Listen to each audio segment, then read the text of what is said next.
I had to part way with it, and you remember this too, because it was, might have even been 10 years ago, 10, 11 years ago, when I had 8 players playing at the Masters and my back went out on me. You remember that? Yep, I And I remember could that. hardly move, and I had 8 different players that I was trying to take care of. And at the end of that week, I finally realized that I'm going to have to cut back. I can't handle this many players. And unfortunately, I had to tell some guys who were still very good friends of mine, Steve Flesh being one of them, that I wasn't going to be able to work with them anymore because it just was too much of a load on me and it was starting to wear me out. And then at the end of 2018, I realized it was time, so I quit them all. Yeah. Brad Ham, 25, asked, taking your game from a junior college level to D1 level, but we've had a lot of people ask questions about, taking your game from, if you're trying to play competitively from one level to the next. What do you think is the biggest thing that you need to do as a player to go from whatever level you're at to go to that next level? Well, first of all, if you're not dominating the level that you're in, you're probably not going to ever get to the next level. Now, if you're dominating, say, if you're one of the best junior college players in the country and you have a consistent record of good scores when you're playing and winning tournaments, then when you go to a D1 school, you'll fit right in. But I think a lot depends on the individual. You have to understand and not confuse wishes with reality. I'm a JC player, but I know I can play D1. Well, if you're not winning every JC tournament, you got no chance when you get to D1. So I think you have to look yourself in the mirror and you have to be honest with yourself and say, okay, this is where I am here. I'm not really beating all these guys. How do I get better down here? Once you get better there, then you might have a chance when you go to the next level. Yeah, we had someone ask, I can't remember their name, chipping yips. They said they've got the yips with chipping. They can't, they chip okay on the range and short game, and then they get to the golf course. I mean, when you have that, do you feel like that's as much mental, or do you feel like part of it sometimes is technique as well? Do you feel like you can kind of marry the two? I think it's a combination of all of those. I think it's technique. I think it's lack of confidence in what you're doing, and then it's mental, which is what gives you the yips. Usually what happens in chipping yips, Claude, and I'll put my hands up here with this Sharpie, is that as you come into it, your left arm, if you're right-handed, stops, and your right just flips at it. So there's a drill that I use that I'll have people set up for just a basic chip, with an 8 or 9 iron, a low running chip, ball back in the stance, weight forward, hands forward. And then just as you swing, as you make contact, let go with your right hand and just let your left arm just keep going. Keep going. And that allows you, because it's the left arm stops, and it's a mental thing. It just stops, and the right flips at it. You either hit it fast or you don't. So when you're practicing, if you make this little swing and just let at impact, just drop your right hand off the club for right-handers and make that left arm keep going, or just hit some shots with just your left arm, trying to hit it with the back of the left hand. But I like using the 2 hands on, make the backswing, drop the right off, let the left keep going. And one of the other things that I like, for players that struggle with the chipping yips is just to feel like they lock their hands in and do a lot of what Sevi talked about, which was rotating the chest. Because I think some people get so wrapped up into what they're doing with their hands that sometimes you can kind of take it halfway back, put a towel underneath your arms, and then just feel like you just get your chest open and actually feel like you're kind of hitting like fades and just feel like the chest is dominating. Well, you've got to rotate your torso. If you stand stagnant, you're just flipping at it with your hands. There has to be a motion where the torso and the hands and arms go together.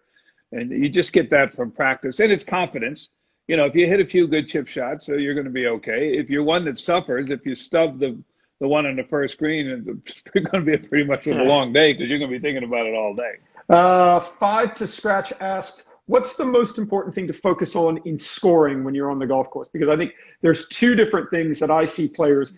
Most players, I think, get really obsessed with their technique. But what's the most important thing is going to the golf course and scoring. What do you feel like is the most important thing to think about when you're on the golf course from a scoring standpoint? Well, the problem is you have to realize technique and mechanics are for the driving range. You work on the range. Then when you go to the course, you got to play golf. The secret is it's just putting a number in the scorecard. It's like my dad used to say, that the scorecard doesn't care who you are, what clubs you have, what kind of car you drive, how much money you have, what number you put in the box. And that's the most important thing. And if you're a person that wants to play competitively, every time you play, try and shoot a number, try and shoot a score. Now, even if you're practicing, you want to hit another couple shots, always play out the first ball, and then be realistic with yourself. Look at the end of the day. You know, I played halfway decent today, but I made a couple doubles or a triple. What caused that? Was it bad driving? Was it a short game off? And then start to understand your own game, and then you can practice those things, and you'll get more consistent.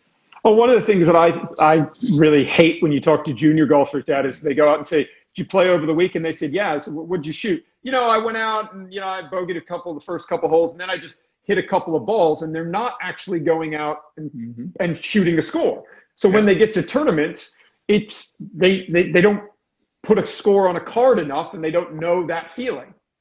Well, I think if you're competitive and you play in competition, you have to work on shooting numbers and keeping the score. I tell the tour pros when they're home, I mean, if you're going to work on your game, and if you're going out and play by yourself, still try and shoot a score. Try and see and challenge yourself. Say, okay, I'm going to challenge myself. I can't shoot 4 under on this 9, and give yourself some goals and stuff. You know, I think as you get older, like myself, shooting a score isn't that important to me. I just like hitting good shots and having fun.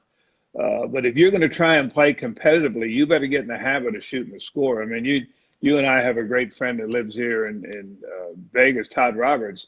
He can't play golf without shooting a score. If you give him a 2-foot putt, he gets mad at you. Oh, yeah, he does. Which means I give him one on every hole. He wants to putt everything out. He'll put it back and putt everything out. The great story about Todd, I've never played with him when he didn't finish every hole and shot a score. The first time I took him to Cypress Point, we were playing golf with Sam Reeves, and he had never played Cypress Point before, and we put a number on him. I said, all right, wasn't too windy a day, and it's a pretty easy course when it's not. I said, okay, I'm going to put a number on you, over under 74, and I'm going to take the over. He goes, no, I'll take the under on that. So he pars the first hole. Second hole at Cypress Point is a nice big par 5. You drive up over a hill, but there's a ravine down to the left. If you take it up the short side and carry that, you might have a chance to knock it on the front. Well, Todd never played there before. So he says, well, where do I go here? I said, well, you can go up the fairway where I went, because I can't carry it over that left side, the junk on the left. I said, you could probably carry it. It was a little downwind. I said, you could probably carry it, and you'll be able to get it close to the green. So he hit it pretty good, pulled it a little, it went down in the stuff. So we go down there, and of course, he can't find his ball. So now, legitimately, to have a score, he'd have to go all the way back to the tee and hit another one. Well, that's not going to happen playing with Sam. So I'm standing up in the second fairway, and I'm like this. X. You have X. You have no score. None. You've got an X on this hole, and the whole day it drove him crazy because he played pretty good, and he'd have won the bet. I said, no, you didn't have a score on the second hole. I'm sorry. But if you're going to play competitively, I think you got to get used to shooting numbers, especially for those of you who are pretty good players and have aspiration as a junior golfer to go on to college, as a college golfer to go on to play on the tour. You have to understand that if you're not playing at your home course that you play on all the time, and look at tour players, they're shooting 63, 4, and 5 every time they play. Yeah. And if you're not doing that, my dad used to say it's like a 6-shot rule. If you can't do that at your own course, when you go to another course, you're going to be 5, 6, 7 shots higher. And the guys will say, well, why is that? I said, well, you know every shot on your home course. You know where the breaks are. Yeah. You know every iron shot. So if you're not good enough, we have, and you get this with junior golfers, parents will bring their son to me, and they'll say, my son's really good. I said, okay, well, what's he shooting around his own course? He goes, oh, he can shoot 75 or so. I said, well, that's not going to cut it. And if you're going to go in this AJGA tour where all these kids are really good, he better be shooting under par at his home course every time. He goes, well, he shoots par originally. I said, well, you're not going to cut it with that. I said, I hate to be brutally honest, but that's a fact. Yeah. So Joe Goffman Golf asked, what's the best round of golf you've ever seen? 2 of them. One was in Greg Norman when he won the Open in '93, the last round of Royal St. George's, shot 64, I believe. Other than that little tiny putt that he missed on the 17th. Yeah, about 14 inches, trying to get out of Bernhard Langer's way. I think Faldo had a 1-shot lead. 1-shot lead. And he shot 67. 67 with a 1-shot lead. And that was in the Faldo era. And the wind was blowing 20-25. Yeah. That was up until 2013, when Phil won the Open Championship at Muirfield, and his last round was phenomenal. Really? Absolutely What made it so phenomenal good? I round. wouldn't have expected Well, you to say that. the wind was blowing so hard. Muirfield is one of the hardest courses you've ever played. And it was interesting. We were on the practice team. I think he was three back, if I remember. We were on the practice tee, and we're talking about a score. You know, if you shoot this score, you're probably going to win. I think Lee Westwood was leading. Yeah, Westy was leading. And this is no offense to Lee Westwood because he's a great player and I like Lee as a friend. I said, look, Westwood's leading, but he's probably not going to win because he spits the bid in these majors, unfortunately. Adam Scott was second. I said, now, if you can beat Adam Scott, I think you're probably going to win this thing. Phil goes, well, I'm going to beat everybody. So it doesn't matter to me. I'm going to beat them all. I'm like, oh, yeah, okay. Well, he went out and played some of the most beautiful golf I've ever seen in the height of the most pressure he's ever played under, because he never thought he could win an Open Championship. He actually told me that after he won, that this was his greatest victory he's ever had, because he never felt he could, and he hardly ever missed a shot. Now, I could go Tiger Woods' whole career and say these are great rounds because the stuff he did was amazing. But for me, those are the two of the best rounds I've ever seen in the heat of the battle in very difficult conditions. What's the best round of golf you've ever seen Tiger play? Oh my God, there's so many of them. I mean, you can't even come up with one. I tell you what, last year, I would say probably the first round in '97 at the Masters when he went out in 40 and came back in 30. I tell you what, that wasn't going real good either in 10 and 11. Then he missed the green to the left of the 12th green with that front left pin place and chipped it in, and all of a sudden his juices got going and he shot 40-30. So that was pretty impressive. We talked about this last week. Last year at Augusta with Tiger has got to be a pretty, I mean, it's a clinic the way he played. He shot one under, just didn't make any mistakes. I thought that was, one of the better rounds I've seen him play, but it wasn't, him going out and shooting 63 or 64. Well, it doesn't have to be spectacular to be a great round. You got to do what you got to do to win. I think the interesting thing about that round was he was one behind going to the back nine and only shot one under, which was like, well, you got no chance winning. Yeah, but four guys rinsed it on number 12 right in front of him. Four in a row. One of them was your guy, bro. I know. That's just the way it is. We had someone ask, is it hard to watch two of your players go head-to-head on Sunday? I mean, I've had that happen. You've had that happen. Yeah, well, I had it happen in the match play one year with Darren Clark. Oh, yeah, and that's Tiger a great Woods. story. Tell that story. They're playing 36 holes, and this is a long time ago. And it's funny because, it's 36 holes. It's on TV, so you're starting very early in the morning. We're at the La Costa down in San Diego area. And so we're having breakfast. It's like 6:15 in the locker room, just the three of us, Tiger and Darren and I. And Tiger and Darren were great friends, and I coached them both. I was good friends with both of them. And, boy, they're just giving each other so much smack. They're sitting there, and Darren says to Tiger, if you make one putt on me today, give me one of these big fist pumps, I'm going to run right after you and knock you right on the ground. And Tiger's going, oh, you fat SOB, you couldn't catch me if you had to. And this is how the morning starts out. So then we go down to the range, and I said, okay, I'll spend time with Tiger, time with Darren. So we go down, hitting balls. Tiger's warmed up. He's playing good. Clarkie was playing probably the best I've ever seen him play at that time. And he's a heck of a player. And he was playing so well. And so I started to head down to work with Darren. And Darren goes, no, you can stay there with Tiger. Just mess him up. I'm doing just fine. Yeah, he was sitting there eating a sandwich. So then they go out and play. They play the first 18, and they're all even. So now we go into lunch. Same in the locker room, sitting there, and there they go again. Bang, bang, bang, going at each other, teasing each other. So Tiger goes, come on, Butchie, let's go hit some balls. I said, okay, Clarkie, I'm going to go down with Tiger. When you come down, I'll come over and watch you. He goes, I'm not walking all the way down there. I'm just going to sit here and have a cigar. He said, just mess him up for me, will you? And as it turned out, Darren won the match, and it was a big thing in his career that he did. Yeah, it was a big deal. Nathan Kernigan asked one piece of advice for young instructors that you could give. And this is the way that you and I teach and the way I was taught by my dad, make your lessons as simple as you can make them. Don't confuse the student. Don't try and impress him with everything you know. Pick out what I call a cancer in the swing, the one thing in the swing that creates 4 or 5 other bad things, and fix that. And when you fix that, you'll find the other things will fall into place. But make your sessions very simple and make them fun. I get criticized all the time. People always say to me, well, I don't know how you guys play so good at major championships. You're just out there telling them jokes and relaxing them. And I said, well, you don't realize we did all our work before we got here. They're a little amped up. I'm trying to get them nice and calm down a little bit. But make your practice sessions fun. Challenge them. Let them have some fun. But you have to realize it's not about you, the instructor. Yeah. It's about the person who's taken off time from his family or his job and is paying you money because he believes in you. So make it enjoyable for the guy. Yeah, and I also think one of the things that I tell young instructors all the time: talk less and listen more. Oh, yeah. Listen to what the player is saying.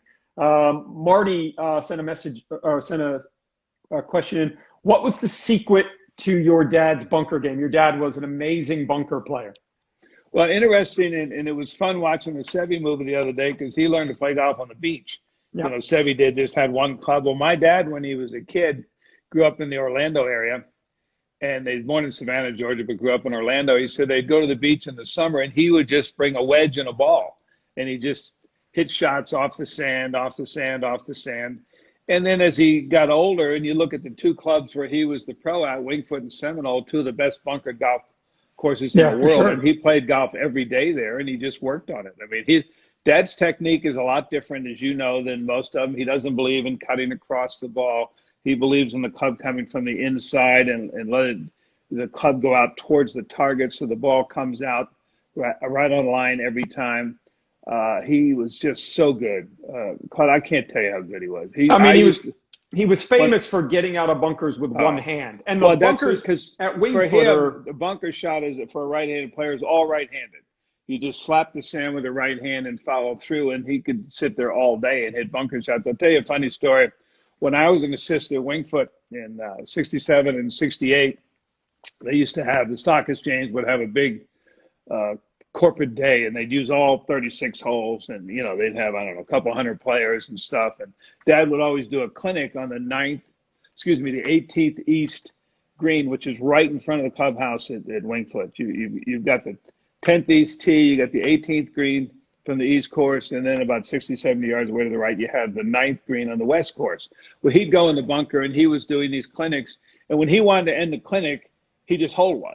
He'd say, okay, it's about time for us to go to the bar. And within 2 or 3 shots, he's holding because that's how good he was. And he was doing this clinic, and this guy was drunk, some brokerage guy from Wall Street, and he was being belligerent. He said, oh, Mr. Harmon, that's all well and good, but what if you had to hit over there to the 9th West green? And my dad goes, well, I've got my sandwich here. That's 80, 90, 100 yards away. He says, I'd have to use a different club. Oh, you know, you're so good at it. What would you do? He goes, well, if I had to, you know, I'm going to have to pick this ball. I'm going to have to stand a little taller, get the club a little close so I can de-loft this 56, 57-degree wedge that he had. And then I just have to try and hit it as hard as I could. Guys, let's see you hit one. He goes, well, I don't think I can reach the green from there. He hold it. He hit in the hole. And he looked at the guy and he says, now let's go get a drink. We've got, just saw Jimmy McLean watching. I mean, obviously, Jimmy's one of the best teachers, you know. He was a hell of a player. Talk us through, you know, how good a player Jimmy was. Jim McLean is still a heck of a player in his 60s, I believe. A good friend of mine. I've known Jimmy his whole career. We've known each other. We've had a lot of fun together. I can remember when he was a pro at Quaker Ridge, and then he was at Sleepy Hollow, and, you know, he's been in all these places. Former Houston Cougar like yourself, although absolutely, I think he went there a little longer than you. I think anybody that went to U of H stayed there longer than I did.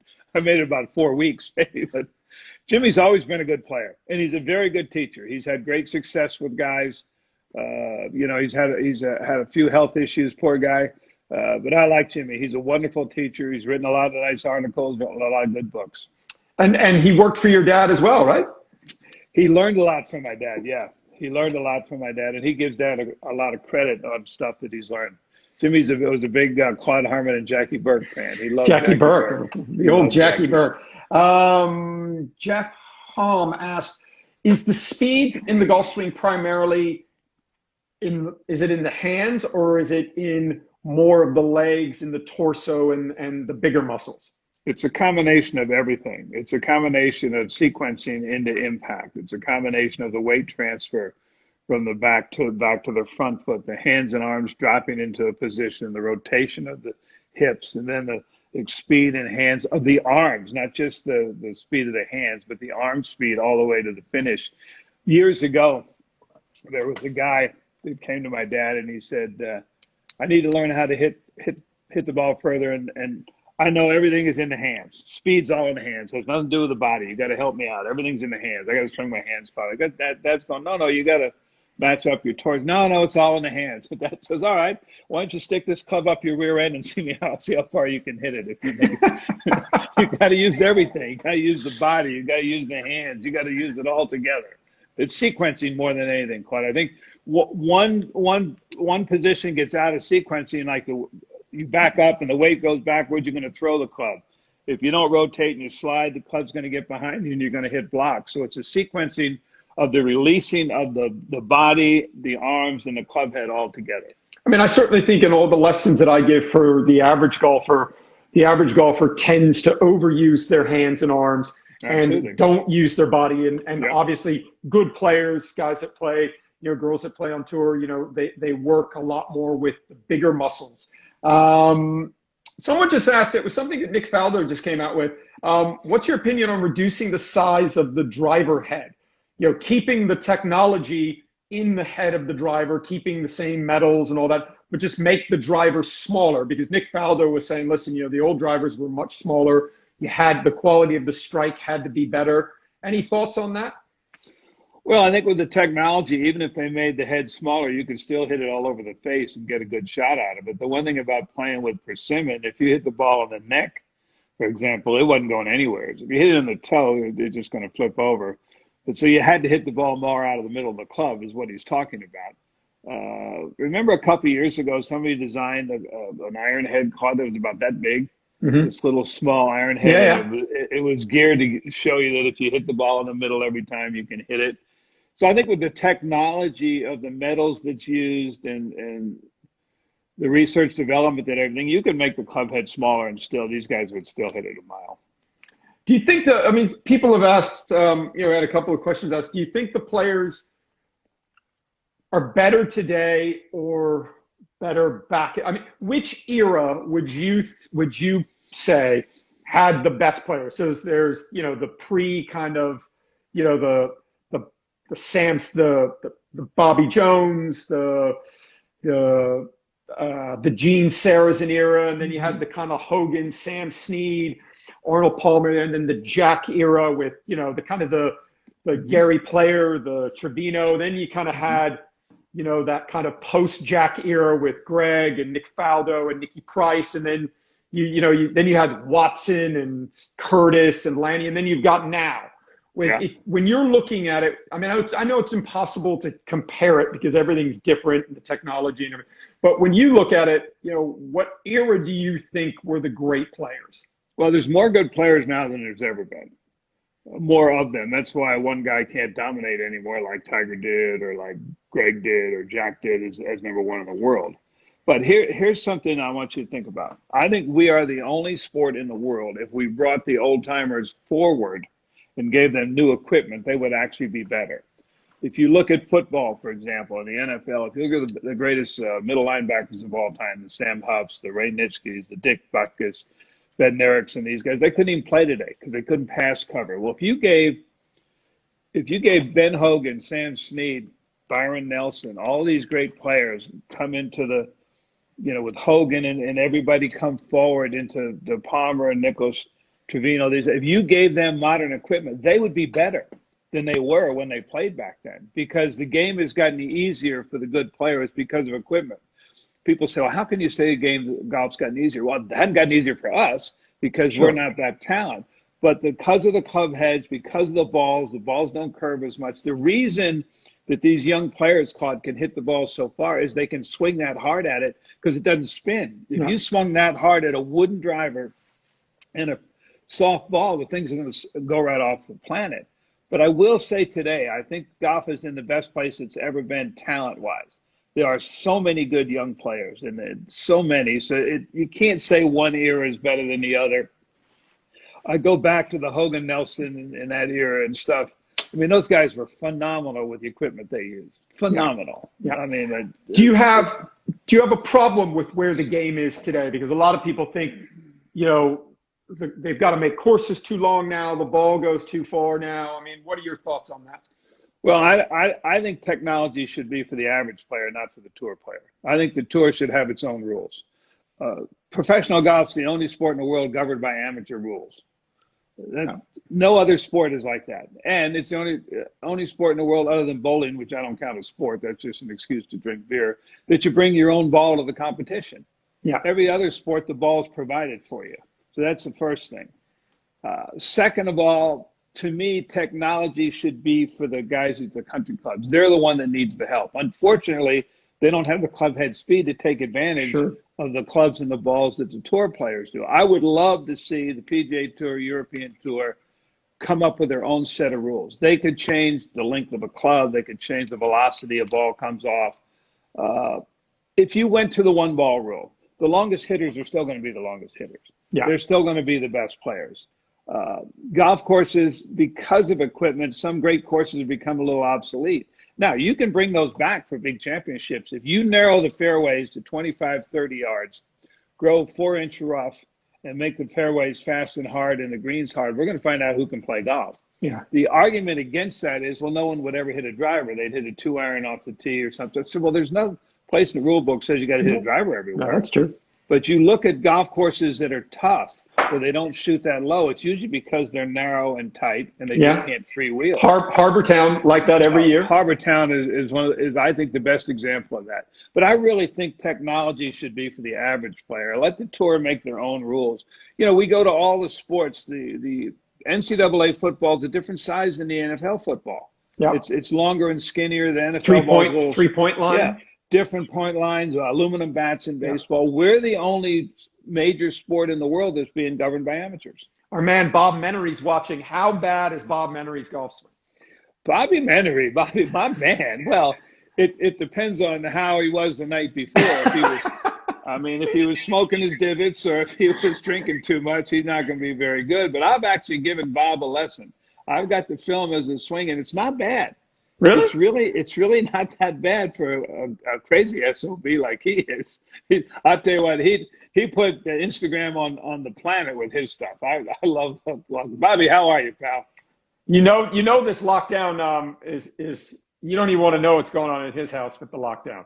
Well, I'm not sure that it's just staying 6 feet apart too from who's over there with him. No, I'm not sure. Keith Handler said, well, what do you think is missing from golf instruction today, and where do you see golf instruction 5-10 years from now? Do you think that it will evolve? Do you think it'll kind of go back? I think technology kind of shifted golf instruction in a different direction. And where do you see it in 5-10 years? It's hard to say where we're going to go in 5 and 10 years. I mean, I don't know what they can do with clubs to change them any and make it any different than it is right now. They've done about everything they can do to it.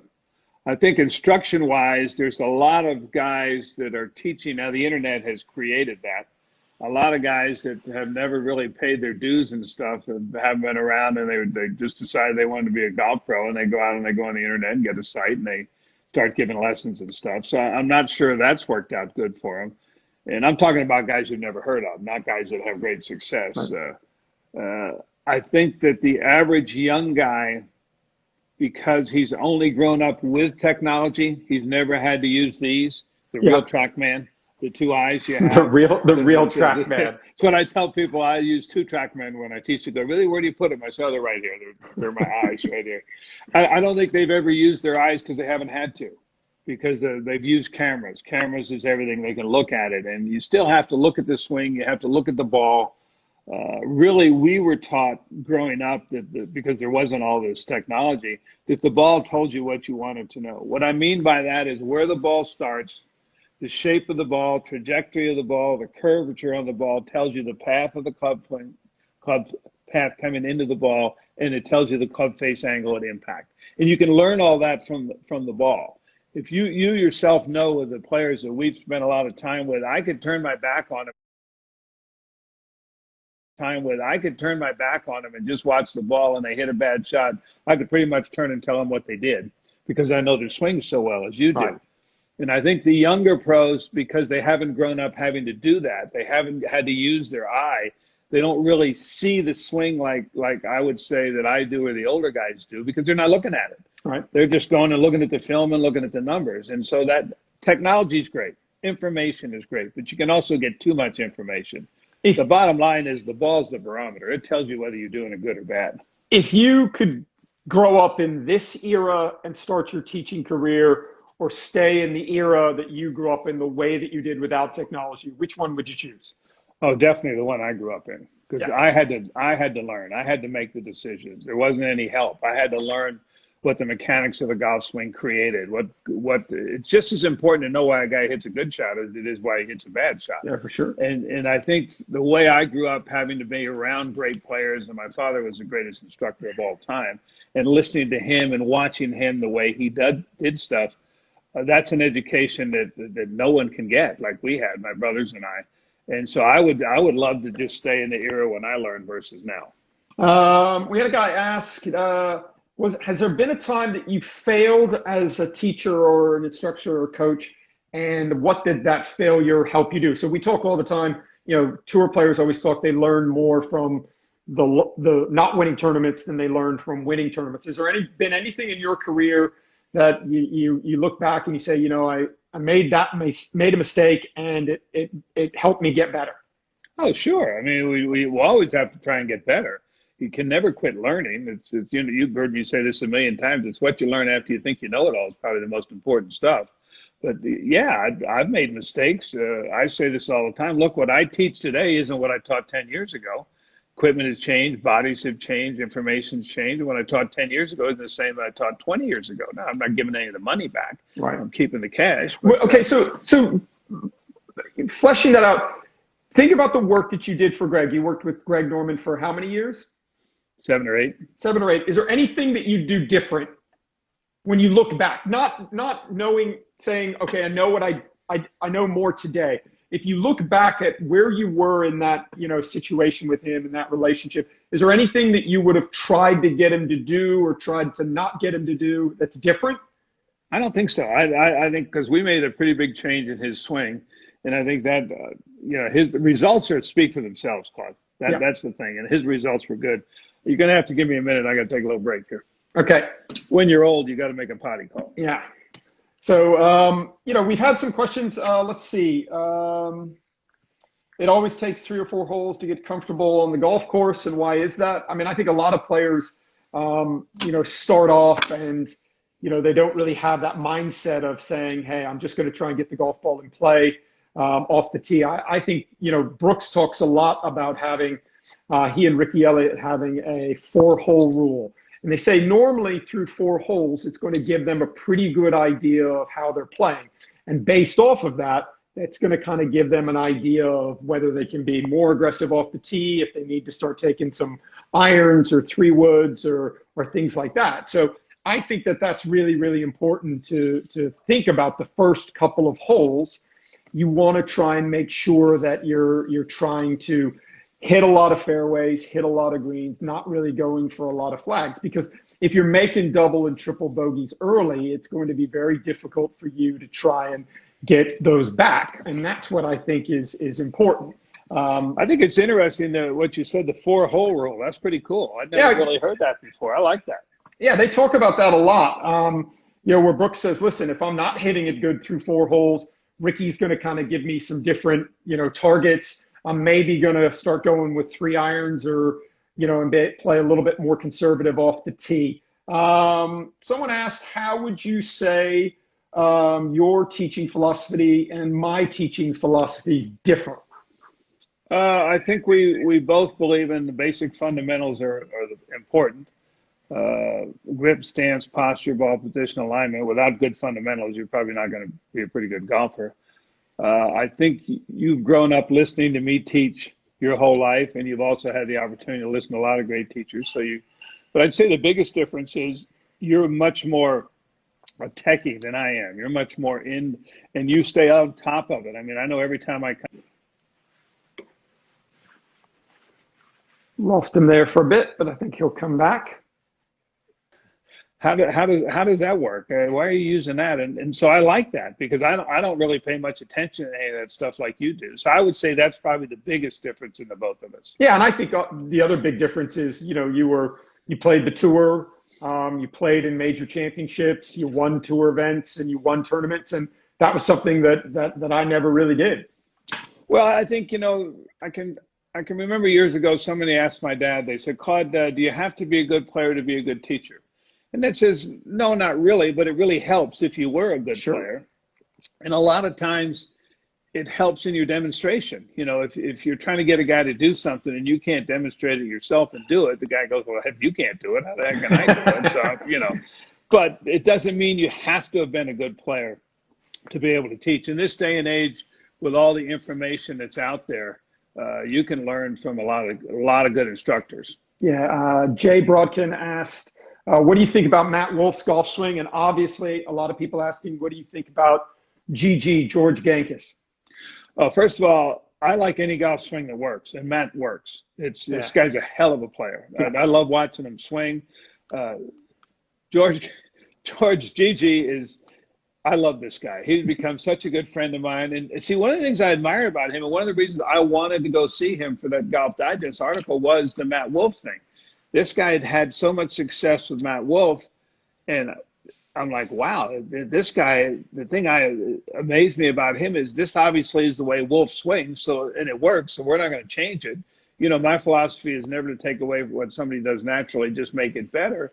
And if anyone ever tried to get Matt Wolf to change his swing, and Matt just ought to tell him to hit the road, because he's fabulous the way he is. One of the things I love about George is he has the ability to get people that have bizarre swings to hit good shots. And that's why I wanted to go meet him and wanted to spend time with him and actually had him give me a lesson. And I love George. We text back and forth all the time. He's a great guy. And see, he's a guy I wasn't talking about that gets on the internet and becomes a good instructor, because he always was a good instructor. It's just that nobody knew who he was. He was at Westlake, but he was always a good instructor. And then the internet came along and people got aware of him. Now he's got a zillion followers and he's making so much money. And if you listen, loan Claude and I some cash, will you, George? You're making a fortune. Yeah, we'll trade you cash for actual clothes and shoes. And we had someone ask, what player helped you grow the most as an instructor? Greg Norman, for sure. And I tell you why. Greg was one of the hardest guys I've ever worked with, and the one I got the most satisfaction out of working with, because he's such a perfectionist. And I learned so much from Greg, because Greg is so successful in other businesses. When the years I was with him, if we had 2 hours to practice or 3 hours to practice, it was no BS. It was, we need to work because I got to go to a meeting at 4 o'clock and I got to do this, because he had so many other businesses. So what he did was he taught me how to budget my time when I had a lot of different players to keep on point with these guys.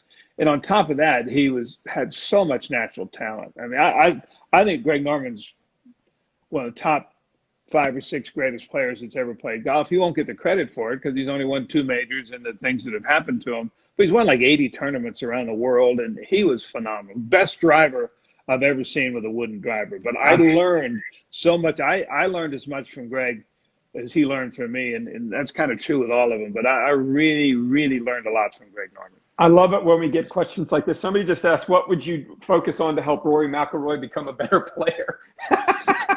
He's the best player in the world. What the hell are you talking about? That guy's won 4. You got to be kidding me. To become better, don't worry.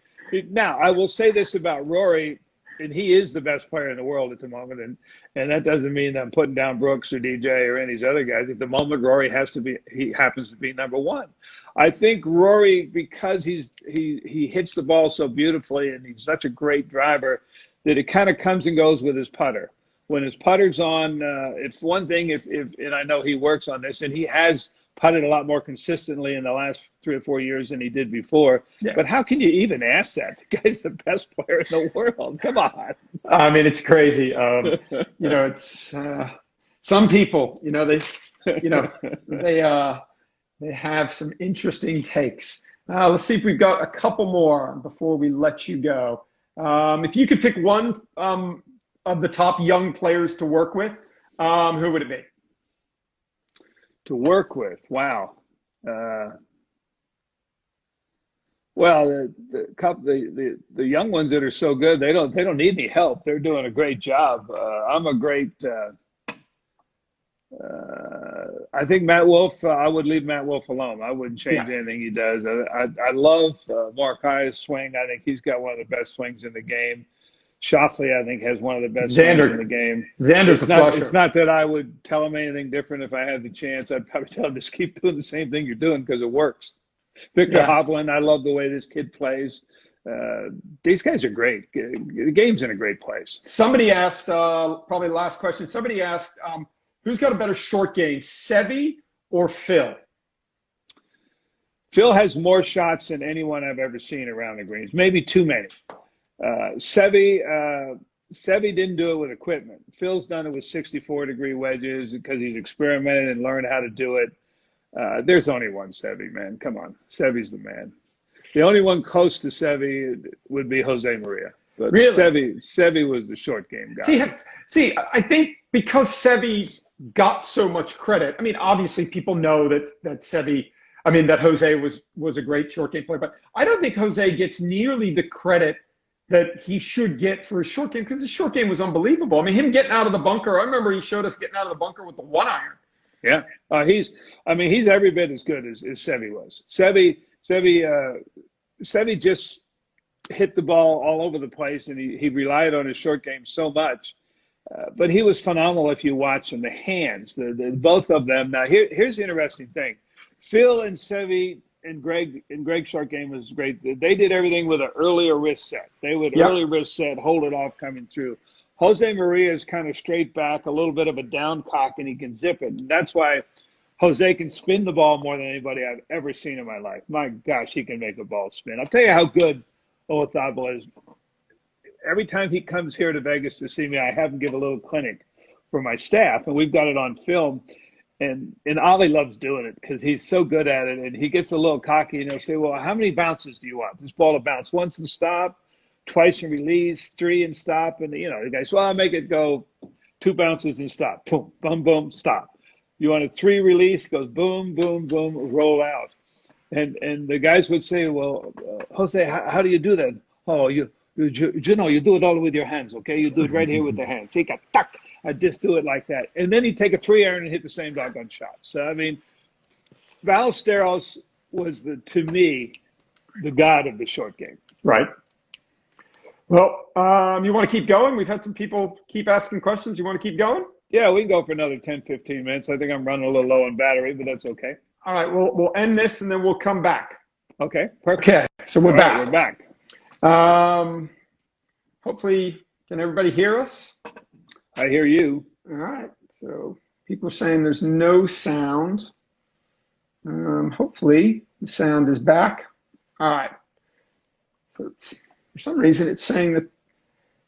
All right, so I think we've got sound now. Okay, all right. So okay.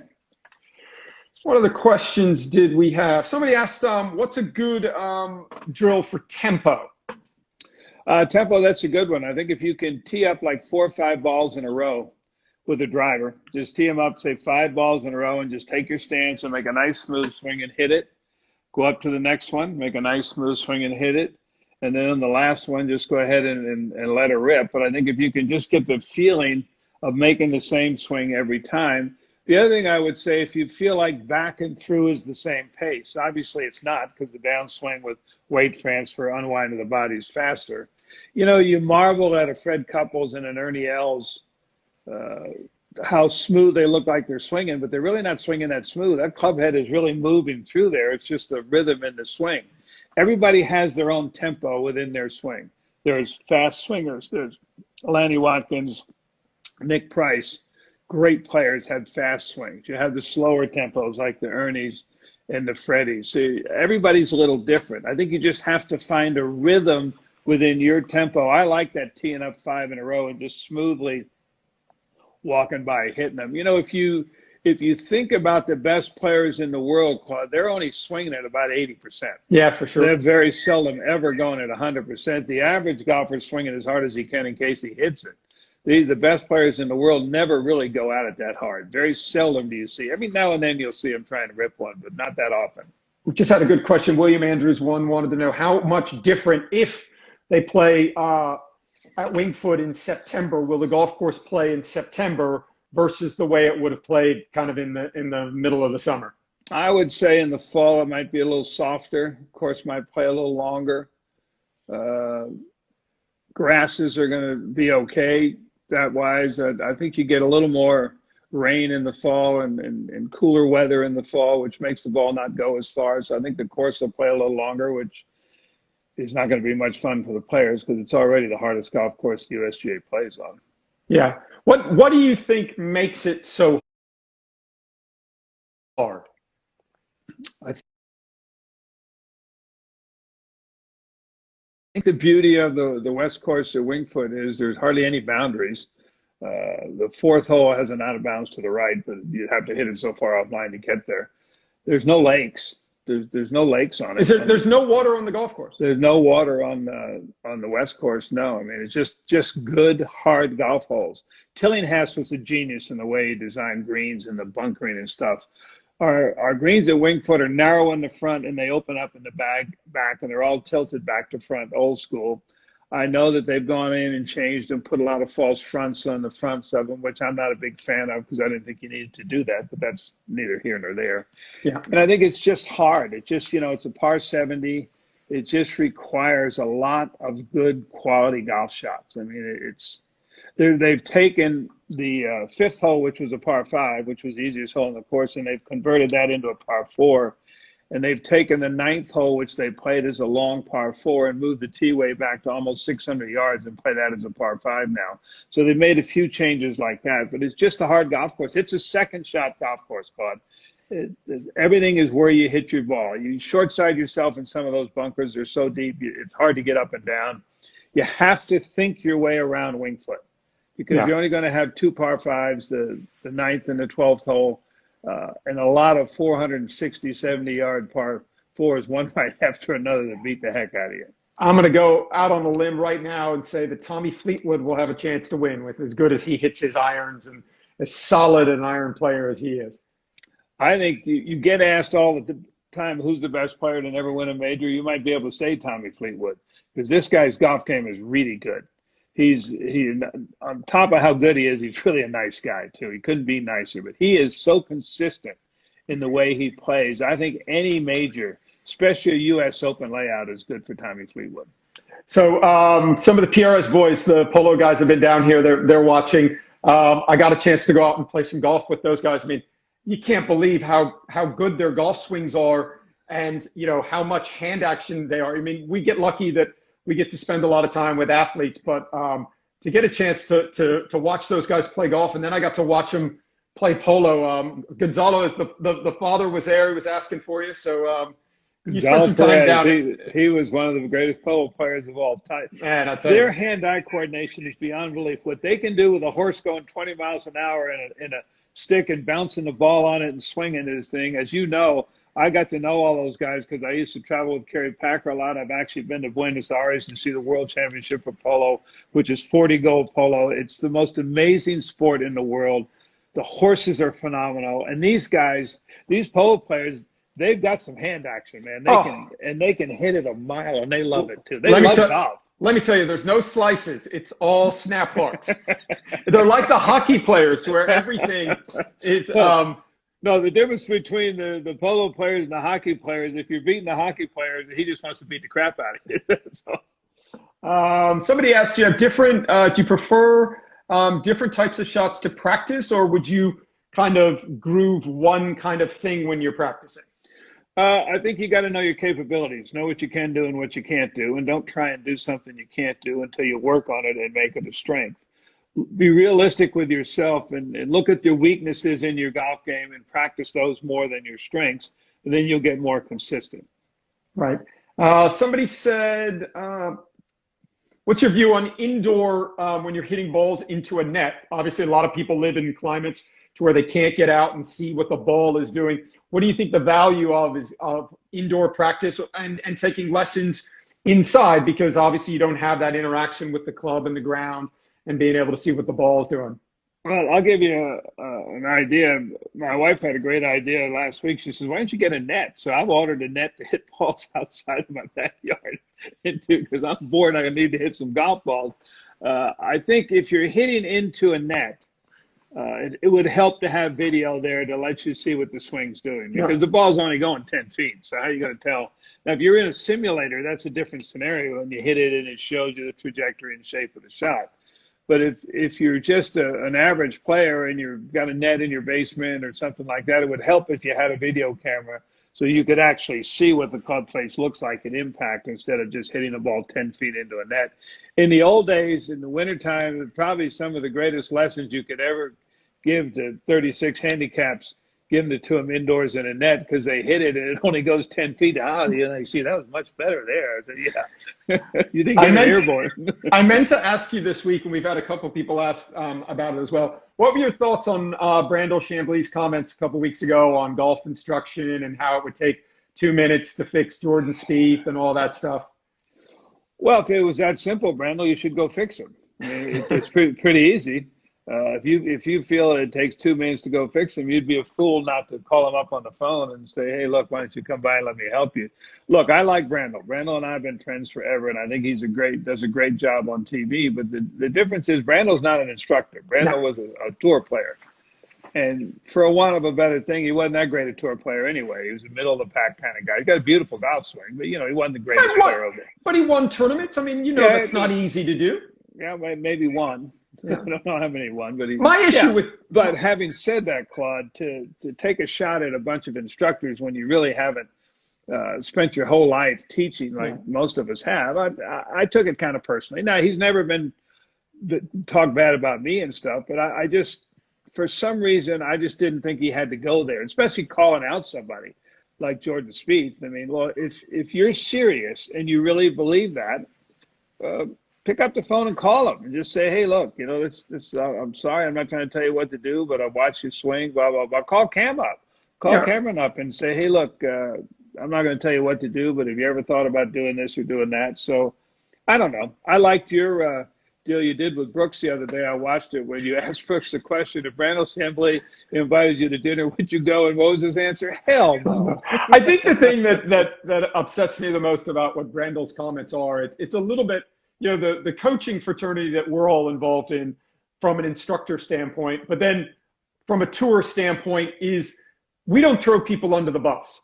And the players don't throw other players under the bus either. Right now, nobody is going in an interview and saying, it'd be so easy to tell Jordan what he's doing. I mean, everybody wants everybody on other players want, when Tiger was going through all of his, struggles, and if you didn't see anybody beating him up and other players bashing him. And I think the thing that frustrates me the most with Brandel is because he's this character now on TV, everything kind of, and it's, to me, he just says things to try and get more lines for his character and in the drama that he's trying to play. Well, I don't think it does you any good to talk bad about somebody else who's in the same profession you're in. I mean, we all have our opinions on players. I mean, you could ask 10 top instructors, pick out any player, what do you think you should do differently? And somebody say, well, I think if he did this or if he did that or did this. But I think no instructor is trying to personally giving the guy a lesson to make him worse. No. We're all trying to help everybody. And we've done this our whole life, and some of us have had more success than others. But I think Brandel sometimes gets a little carried away with that kind of stuff. Now, he's entitled to his opinion. There's no doubt about that. Absolutely. We don't have to agree with it. It's hard to take.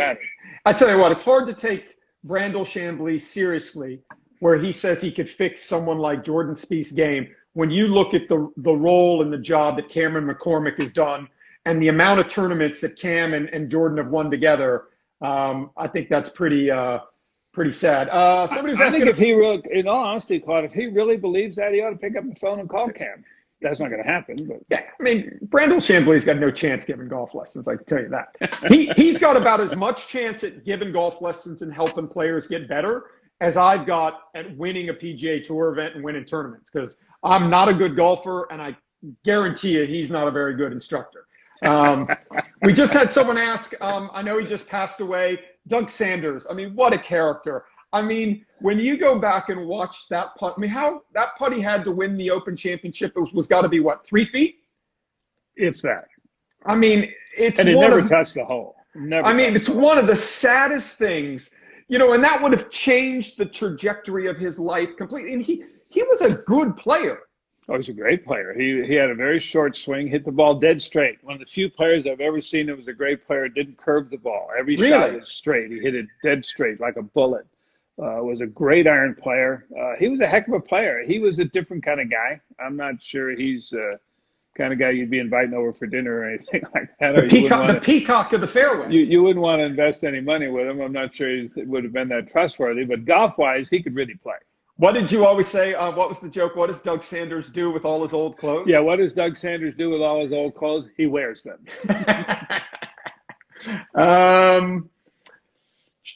What do you think about teaching a swing philosophy and a method, or do you think that everybody has to be different? Well, you know how I feel about that. I think there's two things you can do. You can teach golf to people or people to play golf. I tend to think I want to teach people to play golf. I don't believe in a method. I believe everybody's different. I think if you're a one-trick pony and you teach the same thing to everybody, yeah, you'll help some, but you're not going to help anybody. I think you have to look at people as individuals. If you look at all the players, the 25, 30 players that I've taught the last 35 years that have had so much success and won a lot, there's only two of them where their swings look alike, Adam Scott and Tiger Woods. And that's because when Adam Scott came to me when he was an 18-year-old freshman at UNLV from Australia, that was how he swung because he tried to copy Tiger's swing in those days. Other than that, you can walk down the range, and one of the things I'm proud of, you can't say, oh, he's a Butch Harmon student, he's a Butch Harmon student, because they're all different. The similarities of their swing are completely different. If you look at guys that I've had success with, if you look at, let's go modern times now. If you say you look at Phil, you look at Ricky, you look at Jimmy Walker, you look at DJ, you look at Gary Woodland. These guys have all won a bunch of tournaments. None of them look the same. They all look different because they all have different strengths and weaknesses in their swings, and everyone has a different, what I call an Achilles heel in their swing, which means it's going to come back every now and then. So you can't teach everybody the same, and that's my belief anyway. I just had a good question, and I'd be interested to get your take on this. Do better players try and curve the ball depending on the shot or on the shape of the hole, or do they just try and hit a kind of their shot? And I think obviously that's changed over the years because technology, I think, now allows players to be more one-dimensional because the ball doesn't curve that much. So guys like Brooks and DJ can get away with basically just predominantly hitting fades. Do you think in the modern era you have to be able to work it both ways? Well, everybody has a stock shot, has a shot they can rely on and go to under pressure. But yes, I think you have to be able to turn the ball both ways because certain holes require a right to left or left to right, or certain pins to get at. You got to curve it one way or another. I think everybody has a stock way of playing it. Dustin made himself a much better player when I finally convinced him to hit a fade versus try and draw the ball. Brooks, I think, has always played that way. Trevino was a fader. Hogan was a fader. Nicklaus was pretty much a left to right player, but could do it both ways. I think you have to be able to shape the ball for different situations, but everyone has a stock way of playing it. And their swing lends itself to that. You'll see some guys you can tell because they come more from the inside, they release their hands more. This guy draws the ball more. Or a guy could be a little outside coming down and holds on. He's a fader. But I think you have to be able to curve the ball both ways. I think so, but I also think that a lot of players that I see, that are trying to play and that are on mini tours are trying to have all of the shots, and they don't have one shot. They don't have a go-to kind of shape that they can hit every single time. I mean, push comes to shove, Rory's going to hit a draw, right? I mean, Nicklaus, he could, I think players have the ability, and I think a lot of times you see players, Rory, when he came out, couldn't fade the golf ball at all. He got to number one in the world and won major championships by just being kind of one-dimensional. Then he started to add shots and get better at that. I mean, Tiger was a lot. Well, Tiger. I was going to tell you, Tiger Woods, when he started out, drew the ball. Yeah, that's his natural shot. He sees that. But if you watch Tiger Woods when he plays, front nine, he may be teeing up his driver that high. Come to the back nine, that baby's down there about like that, and he's squeezing that fade out. You saw that at Augusta last year. You saw it at the Tour Championship at East Lake the year before. You saw him coming down the stretch. he even talked about it in the deal they did on his replay of winning the Masters last year. When he was on, he said, yeah, I just went to hitting fades off the tee to put it in play. I was giving up a little distance, but it didn't matter. I just wanted to get the ball in play, and I could be aggressive from there. So I think everybody has a natural way of doing it, but you have to have a stock shot. You have to have a shot. You know, when you're standing on the tee, and you absolutely have to drive the ball in this fairway. Everybody has one they know they can hit and pretty much know they can get it in play. Two guys we've had a couple of people ask questions about. Mo Norman, did you ever get to watch Mo hit balls? I actually played 9 holes with Mo Norman in my first Canadian Open in '69 in Montreal. I think the name of the course was Pine Grove or something. So I can remember coming up off the lower 9 to go up the upper 9 to go to the back 9. And I was just playing by myself. It was kind of early in the morning. Just wanted to get some practice in. Walk up on the tee and Mo Norman's there. And I look at him and I say, you know, hi, introduce me. Hi, how you doing? Nice to see you. Can I join you for 9 holes? Sure, come on, let's go. You know, fun. And, you know, he had this very strange swing. He hit the ball very straight. Is the myth reality? Did he hit it as straight as everybody said? Well, the longer he's been dead, the greater he is. There's no doubt about that. It's like me. The older I get, the better I was. That's my theory. Yeah, he was a good ball striker, but I mean, he wasn't Ben Hogan. Right. He wasn't Tiger Woods. He didn't hit it very far. He had a repetitive swing. But you know, if you're that good, because he never won a tour tournament in the U.S., he won a lot of amateur tournaments in Canada. If you hit it that good, wouldn't you think you'd putt good one week and win some tournaments? I mean, come on. You know, and the article was if he played 36 holes, you know, he'd drive it in his divot where he hit it the first time around. And my theory was, well, if you're that straight, why didn't you aim a foot to the right? You know? So, you know. Oh, that's so good. We've had a bunch of people ask about Mac O'Grady. What are your thoughts on Mac? Mac is a strange dude. He had unbelievable amount of talent. I mean, you can play both ways, lefty and righty. Mac's swing left-handed looked identical to his right-handed Crazy. swing. I mean, he was amazing. Now, Mac was so smart that to me, he overcomplicated the golf swing. Doesn't mean that he was wrong or not a good teacher because he had a lot of success. But my gosh, he had, you know, when you saw his fundamentals, P1, P2, P3, so on and so forth, he could actually do all those things. But I think trying to get people to do it was difficult. One of the coolest thing I thought Mac ever did was one year, it's now the AT&T, but it was when it was the Crosby at Pebble Beach. He wanted to play right-handed as a pro and left-handed as an amateur, and they wouldn't let him. He would have Dean Beeman wouldn't let him. And I think it would have been the coolest thing of all time because he was so good both ways. It would have been so much fun to see it. Mac, I don't think gets the credit that he gets because he was kind of the message gets lost in the message. You're going to laugh at me saying this because I kind of come in this category, but he was a real rebel. He was kind of anti-everything. He was anti-everyone, everything. So, but I tell you what, he had some talent. Very smart man. Understood the golf swing too much so, to be honest with you. Yeah, another guy that's probably gotten better since he's not around anymore. People are asking about Anthony Kim. I mean, he was a hell of a talent, wasn't he? AK, I loved AK. Every time he comes to town, he texts me, and I Really? text him every now and then. What are you doing? This guy was so good. It was unbelievable how good he was, and he knew it too. He was, you could say, he was cockier. He was what I loved everything about AK. I love watching him play. I love hanging out with him. He was so much fun to be around. And I think the game really misses an Anthony Kim. I mean, this guy, remember at the Ryder Cup in Kentucky? Yep. And he was playing Sergio. And on the par 3 14th hole, he won the hole and closed him out and didn't know it. He was racing on to the next tee because he just wanted to get there. And Jose Maria was the vice captain. And he was there. He had to say, whoa, Anthony, no, you've won the match. You got to come back. Oh, really? Oh. And he came back. He was so into the match. He wanted to beat Sergio so bad. He just wanted to keep going. Yeah, I mean, I think, you know, the one thing about Anthony that's, you know, it's unfortunate is I think to be a great player, you know, and to be one of the greatest of the game, you have to be able to handle all the other stuff that comes with it. And that was, you know, I think the thing that Anthony struggled with is that he had some struggles away from the golf, you know, that he wasn't able to kind of get all that, you know, but I mean, you know, he was one of the guys that that I know you felt the same. If he was hitting balls on the range, you'd watch him hit balls. Oh, yeah. I love that kid. You got to realize he grew up in East L.A., tough neighborhoods.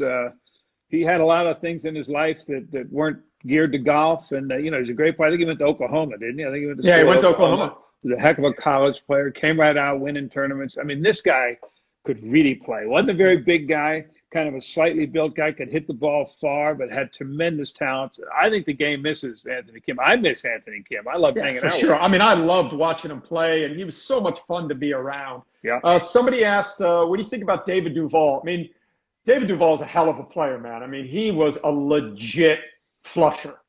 Oh, in '99, he was the #1 player in the world.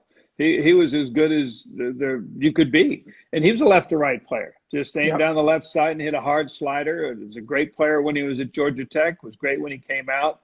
It was sad. I think the thing that hurt him is he was a big-time snowboarder. I mean, I think he could have gone to the X Games. And I think he hurt. The story I heard was he fell down and hurt his shoulder and didn't want to have surgery on it. And when he came back, he was never really the same again, which was too bad because David Duval could really play. Yeah. I mean, he had no fear. He wasn't afraid of anybody. He'd play you for anything you wanted. Oh, yeah. And he does a great job on TV. I think David's one of the best guys on TV that we have today. I really love listening to him and what he has to say. We just had somebody ask, and I was going to ask you that question. When you're watching golf on TV now, who are the guys that you think do a really great job on TV as commentators? I think Duval does a wonderful job. I'm not the biggest Faldo fan in the world. I think Nick tries to be funny, and he doesn't know how to be funny. I think Gary Koch does a great job. Yeah.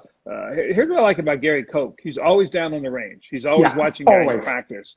Always. I don't see Chamblee on the range. Never. I don't see him down there watching anybody. I see the guys down there, but Gary will go up and ask the caddy or coach about what's going on. I think he does a phenomenal job. I think Frank Nobilo does a great job. I think Frank Nobilo's amazing how good a job he does. He's wonderful. Now, those Golf Channel guys that have to sit in that studio 7 days a week and reinvent golf, that's not easy. I mean, I couldn't do it. I wouldn't want to do it. But Frank does it beautifully. Duval does it beautifully. And then you have the guys, the presenters that are good. Rich Lerner's good. Dave Sands is awesome. These guys are good. And on the other side of the ocean, Americans don't get to hear Radar. Wayne Riley on course stuff. He's hilarious. He's to me, he's the best one of all of them. The problem is you better have a 5-second delay because you're a little leery about what he may say sometimes. But Riles is hilarious. Yeah. Another one that nobody gets to hear that I worked with all those years. Ewan Murray is as good a commentator as there is in the business. He's phenomenal too. And David Livingston is a presenter. I mean, he's the best. He was the best. Livo far and away the best. Yeah. Johnny Miller. Johnny Miller, I think the thing, and I've known Johnny because I was on the tour when Johnny came out. So I've known John a long time. I think the thing that bothered me the most about John is he could be a little cruel in the way he analyzed the guy's shots and stuff. I mean, guys aren't trying to hit a bad shot. You're not out there trying to hit. And Johnny, I can't believe he hit a shot that bad. Well, John, you hit a lot of shots that bad too, but nobody was there telling you about it. And I think a lot of times that his criticism of players got a little personal. Yeah. And I don't think you can do that. In the 23 years that I've done TV for Sky, be 24 now when I do the Masters in November, I've never tried to belittle a player. If a guy hits a bad shot, as an analyst, it's my job to say the shot's no good. But you don't go, how bad was that shot? Can you believe that guy hit that? I would never say that. If he hits a bad shot, I'll go, wow. He wasn't trying to hit that shot. That wasn't what he was trying to do. So I think Johnny got a little critical. But having said that, that's why he was so popular, because the average guy loved him because he was that way. Now, he had a tough time when he came down on the range to talk to guys. Nobody wanted to talk to him. Because, they wouldn't talk to him. They wouldn't tell him anything because he's up there criticizing them. So, You played with him. How good was he? Johnny Miller? Uh-huh. He had like a 5 or 6 year career where nobody could beat him. I mean, he just shot so many low scores it was beyond belief. And then he kind of got a little bit of the yips with the putter and stuff. I mean, heck, when he was a teenager in the U.S. Open was the Olympic Club, he had a chance to win the thing. I mean, this guy, he was so good. He was low amateur. He was amazing how good he was. And he could really shoot low. really shoot low scores. And he played aggressive. I mean, very aggressive at all times. Great player. Great player. We had some people ask about your time in Morocco. How good a golf course was Royal Dar es Salaam? Well, I opened Royal Golf Dar es Salaam. I was the first pro they had there. The European Tour plays an event there now. It's awesome. It's 45 great holes. It had an island green long before the ninth hole. The par 3 was an island long before the TPC in Jacksonville had one. A heck of a golf course built in the middle of a cork forest. European Tour plays an event there. The Champions Tour played an event there this year, which was cool. Yeah, they didn't play. They played somewhere kind of away from Morocco. You were kind of instrumental in kind of having, which is now it's a European Tour event, the Hassan II Trophy, and bringing all. Who were the first time you brought pros over from America? What year was it, and which pros did you try or which pros came over? 72, I think, was the first year, because as you remember, well, you were young then, but we moved there in the fall of 71. So 72, the Trophy Hassan started. Casper was the big star in those days. He came and played. But we had a lot of great players came over and played. It was a fun event. It was, it was a big pro-am event, but had good prize money in those days and great parties, and everybody had a good time. And, it was fun. It was a fun event, because back in those days, there wasn't a tremendous amount of money in prize money, but the King Hassan put up good money for the event. The dagger you got with the jewels on it and stuff was worth tens of thousands of dollars. And it was just a fun. Morocco's a great place. Now, and you've been over there since I have, they've got so many golf courses there now, because it's become a huge tourist attraction for people in all of Europe, because it's easy to get there. I got asked this question recently. I'd be interested to see your take on it. You worked with Gregor Norman, who was #1 in the world, Tiger, DJ. To be the best, is there a trait that all of them had? They're in here, in the heart. Their competitiveness, to never give up, to never quit, to fight to the end. You can't teach that. You can't teach someone who has a heart like that.